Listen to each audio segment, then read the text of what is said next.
IPL fans అందరికి నమస్కారం అయ్యా. ఐపీఎల్ మా ఎస్ఆర్ఎస్ టీం ప్లేయర్స్ పోయి 3 ఏళ్ళు అవుతుంది. ఈ సంవత్సరం అయినా పోతుందో పోదో దేవుడికి ఎరక. మార్క్రమ్, నువ్వేం పరిచయం కావద్దయ్యా. మొన్ననే కదా మనం సౌత్ ఆఫ్రికా లీగ్ గెలిచినాము. ఈసారి ఐపీఎల్ లో కూడా ఖచ్చితంగా ప్లే ఆఫ్స్ కి వెళ్తున్నాం, కప్పు కూడా కొడుతున్నాం. కావ్యక్క, ఇవే తగ్గించుకుంటే కొంచెం మంచిది. ఇక్కడ ప్లేయర్స్ కే దిక్కులేదంటుంటే నువ్వు కప్పు కొడతా అంటున్నావు. ఏంటి మార్క్రమ్, నువ్వు మరి అట్లా అంటున్నావు? ఈసారి వేలంలో మంచి పరగాలని పట్టినా కదా నేను. నీకు ఐపీఎల్ వేలం అంటే షాపింగ్ లా చేసావు నువ్వు. అంతా హైబ్రిడ్ లాంటి విదేశీ ఆటగాళ్ళని కొన్నావు నువ్వు. విదేశీ ఆటగాళ్ళైనా మంచి పరగాలని పట్టినా కదా నేను. ఓ కావ్యక్క, ఇంతకు నువ్వు వేలం రోజు పొద్దునే లేసి మాత్ర వేసుకున్నావా లేదా? ఐపీఎల్ మ్యాచ్ కి విదేశీ ఆటగాళ్ళు 4 మాత్రమే ఉండాలి. అది నీకు తెలుసో తెలియదో? ఏంటి మార్క్రమ్, నన్ను మరీ అంత వెరిదాని అనుకుంటున్నావా? అది నాకెందుకు తెలియదు. వేలంకి ముందుగానే మన టీంలో విదేశీ ఆటగాళ్ళ స్థానంలో నేను, క్లాస్, ఫిలిప్స్ ఫిక్స్ అయినాం. అయినా నువ్వు ఆ ఒక్క స్థానం కోసం 4-5 మంది విదేశీ ఆటగాళ్ళని కొన్నావు నువ్వు.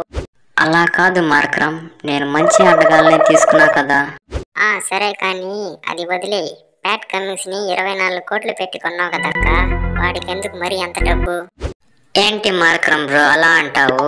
నేను బౌలింగ్ తో పాటు ఫీల్డింగ్, బ్యాటింగ్ కూడా ఆడతాను కదా, అందుకే నాకు 24 కోట్లు పెట్టినారు వాళ్ళు. కమింగ్స్ బ్రో, నువ్వు ఇక్కడే ఉన్నావా? ఏమనుకోకు. ఏంటి మార్క్రమ్ బ్రో అనాల్సినటువన్నీ అనేసి ఇప్పుడు ఏమనుకోవద్దంటావు? సరే గాని కమింగ్స్ బ్రో, 24 కోట్లలో 4 కోట్లు గణేష్ చందాగా వే నువ్వు. ఏంటి మార్క్రమ్ బ్రో, ఇప్పుడు గణేష్ చందా ఏంటి? అంటే నువ్వు ఆ సమయానికి ఏ పొదలో దూరింటావో మాకు తెలియదు కదా బ్రో. పోయినసారి అంటే నా గాయం వల్ల మ్యాచ్లు ఆడలేకపోయా. ఈసారి నా యార్కర్లతో వికెట్లను విరిచేస్తా. ఏంటి నట్టు బ్రో, ఈసారి ఐపీఎల్ లో నువ్వు ఎక్కువ వికెట్లు తీస్తావో నేను ఎక్కువ వికెట్లు తీస్తానో చూద్దామా? ఏమయ్యా మాలిక్, నా పేరు నట్టు బోల్ట్ స్క్రూ కాదయ్యా, నటరాజను. సరే నటరాజన్ బ్రో. నీకేంటి మాలిక్ బ్రో, నువ్వు వన్డే భారత్ ట్రైన్ మరి ఫాస్ట్ వేస్తున్నావు. వన్డే భారత్ ట్రైన్ లో మాలిక్ ట్రైన్ అని రాయాలి.